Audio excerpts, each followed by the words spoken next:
Oh my gosh. I wake up in the morning. Feeling like P. Diddy. Grab my glasses. I'm out the door. I'm about to have a mental breakdown.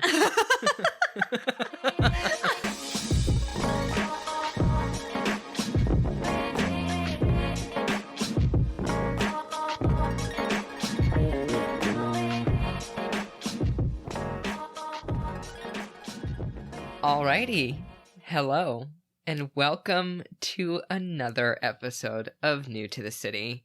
I am so excited. It has been way too frickin' long. It's been so long. We love having friends, but in my heart and soul, I don't want that many friends. Yeah, it's been... So, to all of our listeners out there, it has been 2 weeks because we recorded our interview episodes and we kind of were planning ahead already. So we had 2 episodes in a row that were recorded 2 weeks ago. So it's been 2 weeks since we have actually sat down, just the two of us. Just the two of us. We can make it if we try. Just the two of us. Just the two of us. This is the kind of cutting edge content that people miss. This is why it needs to be just the two of us, because I feel like I can act even more of an idiot than I already am. Yeah, we're embarrassing. What are you drinking? I am drinking gin. Oh my god, Urban Rhino sent me a gift, a little baseball cap. So now I have a baseball cap with the yummy yummy gin that I drink. So cool. Yeah. Do you feel like a celebrity? I feel like an absolute influencer. Awesome. What's that from? Oh, I love you guys. God loves you guys. Now let's change lives today. That's from Easy A. God, I referenced that. You know what? I have a bone to pick with society. And here's my bone to pick, is as incredible and influential as Mean Girls was, which it is. Everybody knows it is. 100%. Iconic. Easy A should have just as much of a cult following as Mean Girls. I said it. Imagine a Broadway musical of Easy A. How good would that be? But I'm so angry because it maybe it just didn't catch the zeitgeist at the right moment. You know, it's quite referenced, but it is not referenced in any way the same as Mean Girls. And it's hard to come across a movie that has been referenced as much as Mean Girls, but Easy A deserves that. I agree wholeheartedly. Anyways. What are you drinking? I am on water today. I know, I'm boring today. So we need to address the elephant in the room, the text that I sent you earlier. Which is? The text with the little X at the end. Oh my god, she's changing people. I am fully British now. Yeah. I can't believe it. I don't even know who I'm speaking to anymore. Hello. Kiss, kiss. Okay, first of all, I think it's because I've been WhatsApping people at work a lot, and everybody just puts it on the end of every single text, no matter what. Usually I'm a heart emoji whore, but that's 2 clicks away. The X is she's right there while I'm typing. You know what I mean? Right there. I sometimes forget that it's so British that when I'm messaging other people who aren't British, they almost mistake it for me saying XOXO, which doesn't have the same.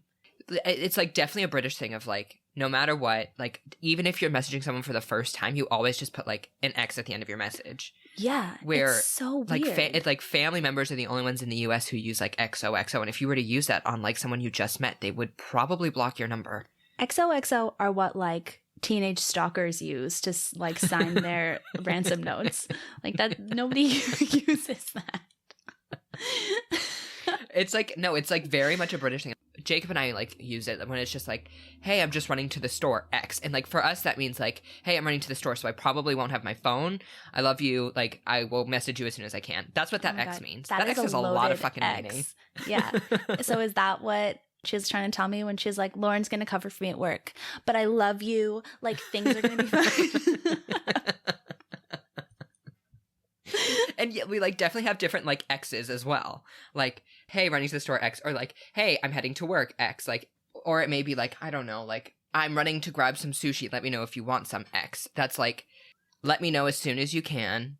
Make sure you write down everything that you want, and I'll get it for you. Like, that's, X. there's like so much meaning. X. Yeah. Well, I'm on the train now. I'm on the meaning train. Awesome. Awesome.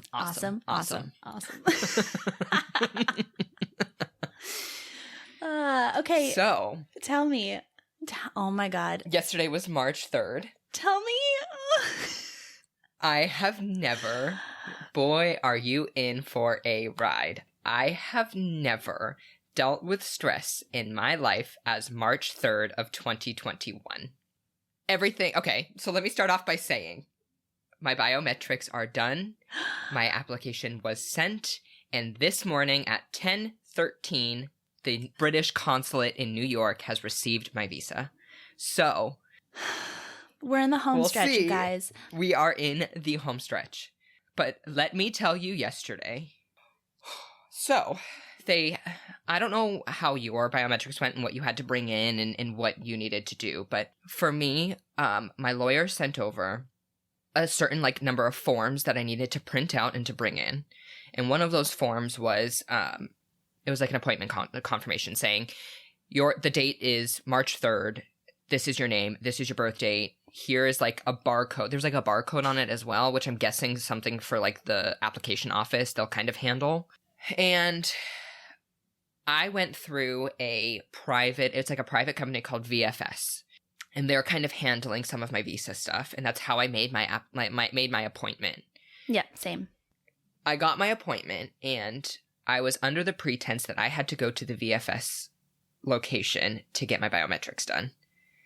And that's in the center of Boston. So, oh my gosh. I wake up in the morning.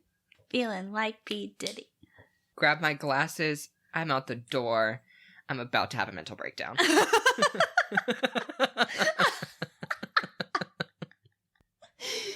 Because I was fully unaware. I was like, everything had a Post-it note on it to make sure that I had the right thing, like knowing everything. So I drive into Boston. Like super early, I'm assuming, because we know Joey hates to be late. I mean, my appointment was at 12. I live about 20 minutes away from the center of Boston. So I left at 11. Like any normal human being. So I would get there 40 minutes early. I had some time to park, some time to stroll around the city if I wanted to. So I'm driving into Boston. I'm like, okay, great. Today's the day. Whoop-de-doo. Yay. I arrive into Boston. I find where I need to go. And I find a parking lot relatively close. So I just pull into the first garage that I see. And I go down to the first floor and I turn in. And like, I'm like big car. And I go to try to find parking. And realize there's no spaces, realize that I am stuck, that I cannot get out. So I literally had to do like a 50-point turn. Like, not kidding. Like a 50-point turn. I was literally like an inch here, an inch back, an inch here, an inch back. And I was like freaking out because like it took me 10 minutes to get out of that space. So now it's like 11:35 and I'm like starting to internally freak the fuck out. I go into another parking lot and I find a space. I'm like, okay, great, wonderful. I walk in, I'm like, hi, I'm here, like VFS Global. She's like, okay, great. Like, what time's your appointment? I said 12. It's like 11:45, 11:50 at this point. I'm like, okay, great. I'm like, just a little bit early enough that like that they'll let me in. It's fine, whatever. And I head up and I'm like, hi, I'm here. And he goes, for what? And I go, 12 o'clock appointment, biometrics. And he goes, I don't know who told you that you needed to come here, but that's wrong. And I was like, what? And he goes, yeah, you need to go to the Office of Immigration Services. And I'm like, what? So it's 11:55 at this point.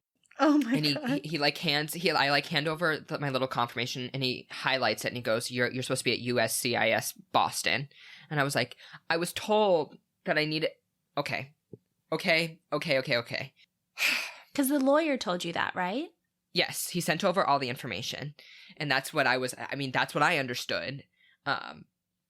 So he highlights it and I go, listen, my appointment's at 12. Can you please just like, is it possible for you to call over, let them know that I was sent to the wrong place and that I am on my way? And he goes, I can't. I was like, okay, thanks. So I grab my form. I run out the building. I call my mom and I'm like in tears because I'm obviously like, I'm not going to make my appointment. I'm going to have to like, the next appointment's March 30th. I'm going to have to wait till March 30th. I'm like in full like hysterics. Meanwhile, I'm like sprinting to my car. So I'm already going to be 20 minutes late. And I then am sitting at this little ticket booth station being like, and the guy comes over and he goes, you know that you can pay right here, right? And I go, no. I mean, I'm like crying and he's like, are you okay? And I was like, no, it's fine. I'm fine. And so I pay for it. I drive all the way. And meanwhile, I'm like freaking out. I'm like on the phone with my mom. I'm crying. I'm like, I'm not going to be able to get my biometrics done. It's just a mess. Then I get to like really near where I'm supposed to be. And there's like a roundabout with a highway going in between it. So there's like, it's a roundabout with like a street going this way and a street going through the middle of it. If you're from one of those countries, they call it different. A rotary. Yeah. So it's a mess. And I go around the roundabout and I miss my exit. No. It's already 12:25 at this point. I have just such a clear mental image of you in my brain right now, and I am obsessed with it. Oh, I mean, so then I miss the exit and I just scream, hysterically break down again and slam my hands against the steering wheel being like, you idiot, why did you miss it? Meanwhile, like I'm in the middle of having an anxiety attack anyways. So I end up getting to You're like, what are they going to think of me? They're going to think I'm not responsible enough to be able to like move to a new country. It's fully like, you know, like my thought process at this point. So I end up finding my way to the place I need to be. And it's like 12:35 at this point. And I'm like, there's no way. There's just no way. And I'm standing outside and the doors are locked, obviously, because I think of coronavirus and they're like trying to obviously like manage the flow of people. So I stood out there and there was like a group starting to gather around. And obviously they're going appointments by the hour because at 12:45, the security guard comes out. And I'm standing there and I'm the first one in line. And I'm like, hi, listen, I was sent to the wrong place. My appointment was at 12. Like, and I'm like, I was on the phone with my mom. I'm like, I'm going to have to wait till obviously like freaking out. And he was like, okay. And lets me in. So basically, I just had an anxiety attack, a panic attack, hysterically crying, slamming my hands against the wheel, fully like working myself up for him to just go, okay, that's fine. Okay, I was going to say, because my experience, they were so chill, like cracking jokes. It took about like 4 minutes in and out. And that's it. I literally went in. She grabbed my form. She was a little confused. It's the only thing that makes me nervous about my application is she was like a little confused about my my appointment confirmation form. She was like, "Where do I stamp this?" And I was like, "Stamp it literally everywhere. Stamp the whole damn thing." I was like, "I don't give a shit as long as there's a stamp on there. That's fine." So she stamped it, and I went over, they took my fingerprints, they took my picture, they had me sign, and I left. Anyways, so after all of that, I had to pay $136 overnight shipping to both. Overnight shipping there and overnight shipping back. Sent off, and this morning they received my official application. So I have never experienced the amount of like just total humiliation mixed with absolute anxiety mixed with a shit ton of stress. Anyway, so the application's in. So all I have to do is wait and get it back. Oh and my God. Hopefully it'll have my visa in there. This like, it brings me back to like when I was doing that and like how I felt and like the trepidation and like the anticipation and like the sweaty hands, like nothing like it. It's your future's in the hands of the U.S. government / the UK government. Like the dream. Both right now. So we've been talking a lot about cruise ships the past couple weeks, but let's get back to the reason why we started this podcast in the first place. And it's motherfucking London. London. Just touched down in London town. So let's talk about the reason that both of us are here, and that is the very first time that we visited. Oh, yes. I have a funny story about this. And technically it's the first time I ever visited London, but I was only in Heathrow. And I had just signed off of the Vision in Barcelona, and I was flying home. Oh, rough life. I know, right? I was flying home from Barcelona to Boston, and my connection was in London. So Jacob, it was so funny because we thought Jacob and I were going to be able to fly together to Heathrow, but he ended up flying to, they took him on this like crazy flight. Yes, Do you remember this? I remember this. Yeah, everybody's flights were fucked. Me and Miguel went to brunch that day. We were like, his flight in like total was like 27 hours. Like he was flying and you went directly to the place that he was going. Exactly. He was like flying to Amsterdam, and then they were flying him to Ireland, and then his like layover in Ireland to Leeds was like 17 and a half hours. Listen, props to Royal, because the lengths that they will go to save $7 is impressive. Quite impressive. I digress. So my first time ever visiting London was going to be to transit through Heathrow. And I was like, even just being in Heathrow was enough for me to be like, oh my God, like, it's so crazy because I'm going to live here eventually, not knowing what the fuck was ahead of us, but being like, oh my God, I'm going to be here eventually. And it was that vacation as well that I was planning to go back to London. So this is me flying from Barcelona to London. We already had spent all night packing. You know what sign-off day is like. You're exhausted. Like, the day starts at like 5 a.m. or something. 5 a.m. And you're already like up how late because it's your last night with the cast. So you're like staying up anyways. So already exhausted. I fly from Barcelona into London, and I'm just like, okay, let me just get to my gate. And I had to take a little bus. And so I was already like, I have enough social anxiety as it is that I don't want to have to ask someone where to go.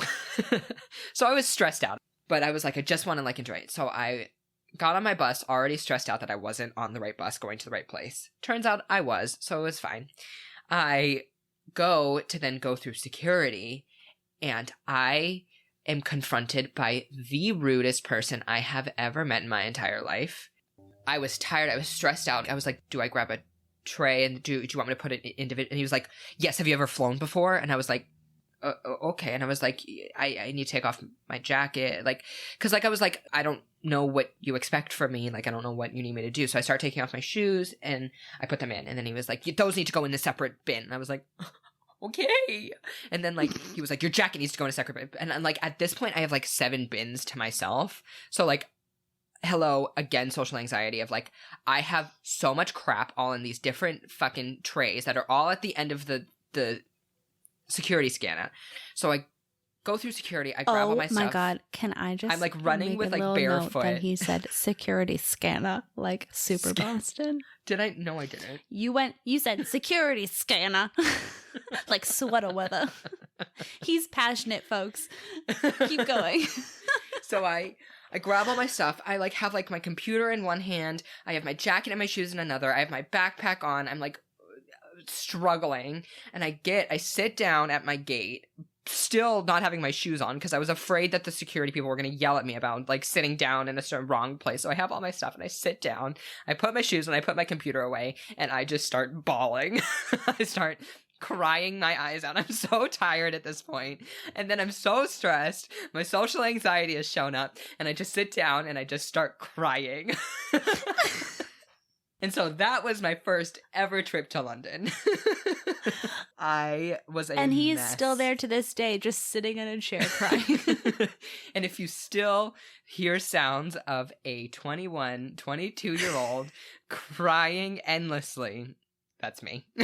he haunts Heathrow. That is hilarious. God. To be fair, Heathrow is confusing.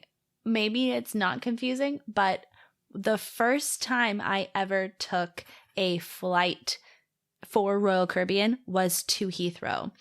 And I had to go from Heathrow to Ibis, which is like some random fucking hotel that Royal uses. So confused, by myself, no idea what was going on. Pretty sure this was a scam still. Like, no confirmation that I actually had this job, because what the fuck? And I land in Heathrow, and it's so funny because it's the exact same thing as you, minus the crying because I'm an adult. But I had to take a shuttle bus from Heathrow to the hotel, and I like asked somebody for directions, like where to go, and like I didn't understand the thing that they said, but I pretended that I did because I didn't want to be like offensive. And I waited in the hotel or in the airport for like 2.5 hours for the shuttle bus. And the thing is, it kept coming, and I just wasn't certain that it was the right one. So I just didn't want to go on. And I didn't have cell phone service because it was my very first time out of America. I couldn't connect to the Wi-Fi because I'm an idiot, like stupid American tourist. And I was just generally terrified. So that was my like very first time in Heathrow. And I spent a lot of time in that airport just honestly terrified. Yeah. But tell me about your first like actual like trip to London where you actually like explored the city, fell in love. We all know that we did. So that same trip, so we had an overnight in the hotel, and we didn't take the bus to the ship until like the next day. And it was my very first time, very first contract, first time meeting my first cast. It's where I met Ross, was in London. I met Ross in London, which is just wild. That's so cool. So our friend Brittany, she had a friend from a past contract that was like in London. She had a couple of friends, and she was like, okay, we're going to go out in Soho and like whatever, do all these things. And we had the best time. Like, so that one contract, we flew to London, had an overnight, joined the ship, went to rehearsals after that. Then as a cast, flew back to London, had an overnight, and then joined the ship again to start our actual contract. So I got 2 overnights in London with like the same people.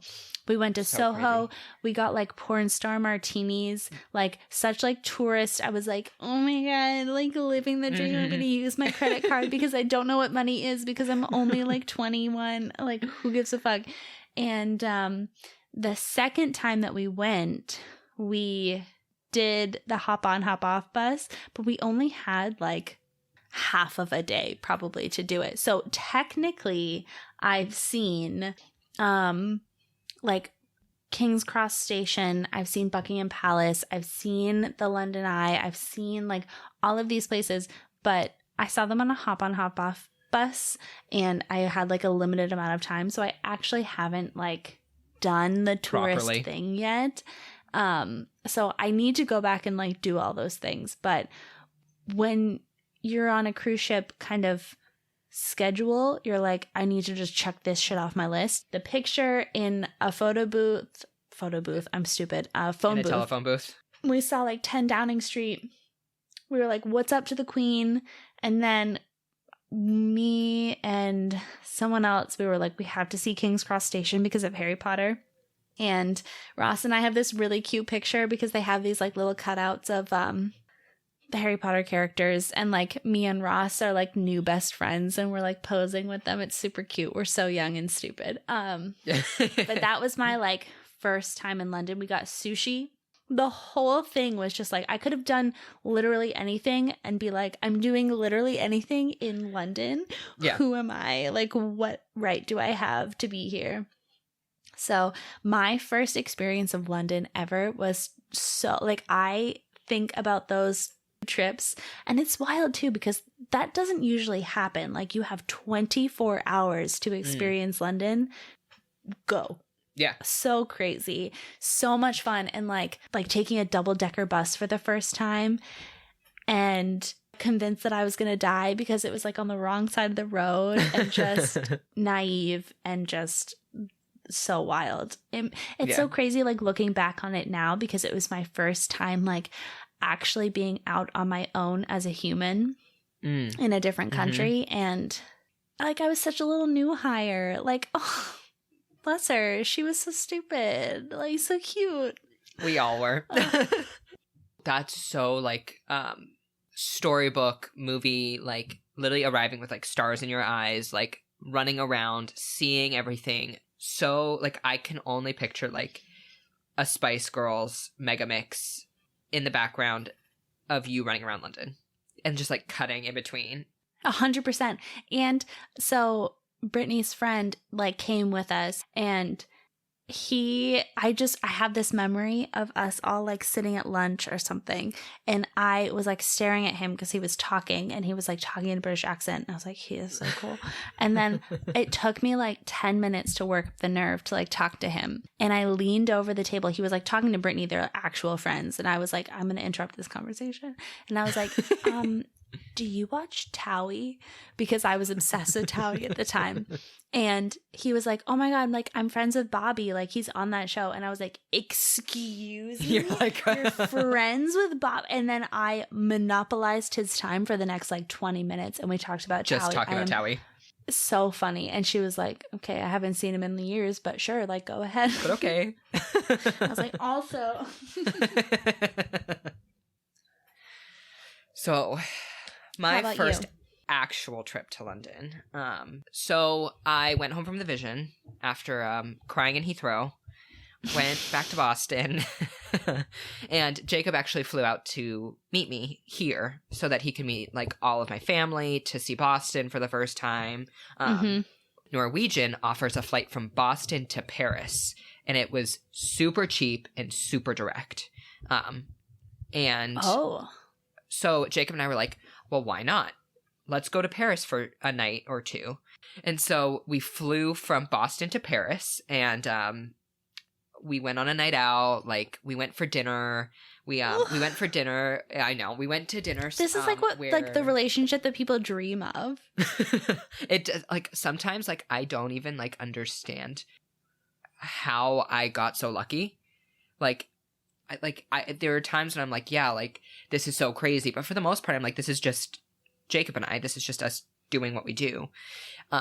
When in actuality, if 15-year-old me saw me now, I would be like, I can't believe you're doing that. Like so crazy. I think about that all the time. Yeah. So we flew into Paris. We went to a restaurant that he had been to years ago.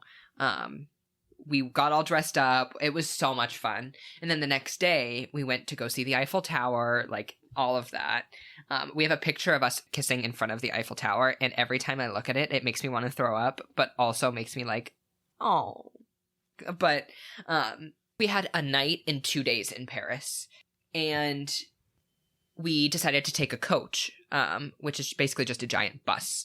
And we drove from Paris up to Leeds, and it was really, really cool because when you get to the end of France and you need to go into England, you go on like a little ferry boat, and it sails directly into Dover. And we got on the little ferry boat. I want to say it was like 4 o'clock in the morning. And so they had just started serving English breakfast. And so Jacob was like, now's the time. You're going to have a traditional English breakfast. And so we sat down and we had eggs, sausage, rashers of bacon. We had beans, mushrooms, a roasted tomato, and I think Jacob got the black pudding. Yeah. That was like, I want to say like that was like my first like real English experience, was on a ferry boat going into Dover and having a full English breakfast. And then from there, we drove from Dover to Victoria Coach Station, which is right in the center of London. And I will never forget, on my left, I saw the London Eye, and I was like, oh my God. I was speechless. The sun was like rising directly behind it. It was like picturesque, perfect. And it's like a memory that will like stain my mind forever. I hadn't even stepped foot off into London, and I was like, this is it. I have no words, but I just know this is right. And so we ended up just going out of Victoria Coach Station. We walked around a few blocks, which was just, it was nice. It was really cool because it was just kind of like I'm in London and this is just really cool. I don't even care what I see, but it's really cool. Yeah. And then we came back and Jacob was like, you need to try a Greg's sausage roll. And so I had my first Greg's sausage roll and Jacob took a picture of me doing it. And by the way, the Greg's vegan sausage roll, if you ever get a chance to try it, please do, because it is incredible. So we went up to Leeds after that. We stayed with his parents for like a week and then we came back to London. When we got there and we were actually able to go and do things, and like we went on a night out, and of course we went to Soho, as everyone does. We went to, in Soho, there's a little noodle place called Walk to Walk. Have you been there? No. So Walk to Walk, incredible, best noodles ever. And before we went on a night out, the Piccadilly Circus is like a 5-minute walk from there. And so we got our Walk to Walk and we went to Piccadilly Circus and we sat right in the center, and it's like one of my favorite pictures of Jacob and I, but it's us sitting there eating our Walk to Walk in the middle of Piccadilly Circus, and overwhelming. It was just like, I cannot believe that like this is happening and this is happening to me. Like, it's unbelievable. And like I still get butterflies thinking about it because I just fell so in love with everything about it, everything that I did, everything that I was like, oh my God. I was like, just something about this just feels so right. It gives me just like the most like warm and fuzzy feelings thinking about it. It was your Lizzie McGuire moment. It was. It absolutely was.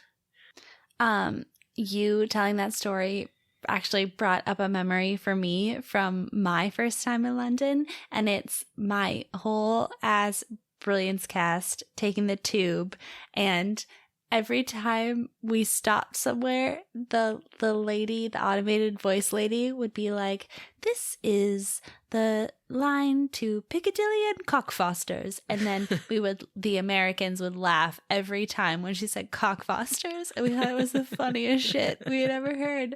And every time I think of Piccadilly, I think of Cockfosters. Because the Piccadilly line, it terminates at Cockfosters. Happily. Oh, such good times. It is. Okay, guys, thank you so much for listening to this episode. If you liked it, make sure that you subscribe, rate us 5 stars, leave a review, all the things. Make sure that you don't miss any new episodes coming out. We drop a new episode every single Tuesday. Also, make sure that you follow us on all of our social media. Joey, what is our Twitter? Our Twitter is New to the City. Make sure you spell city CiTea. That's right. And we also have a YouTube page, Facebook page, and an Instagram. All of that is New to the City Podcast. Again, that is CiTea. Also, if you want to email us about your first time to London. Oh my God, do it. At newtothecitypodcast@gmail.com. That is CiTea. And that's it from us. We'll see you next week. Guess you will. Bye. Bye.